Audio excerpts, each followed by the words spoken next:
हे स्वामिनाथ करुणाकर दीनबन्धो श्रीपार्वती सुमुख पंकज पद्मबन्धो श्रीशादिदेव गणपूजित पादपद्मा वल्लीसनाथ मम देहि करावलम्बम् देवादिदेवनुत देवगणाधिनाथ देवेन्द्रवन्द्य मृदु पंकज मंजुपाद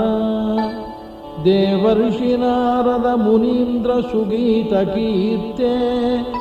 वल्लीसनाथ मम देहि करावलम्बम् नित्यान्नदान निरताखिल रोगहारिन् तस्मात् प्रदान परिपूरित भक्तका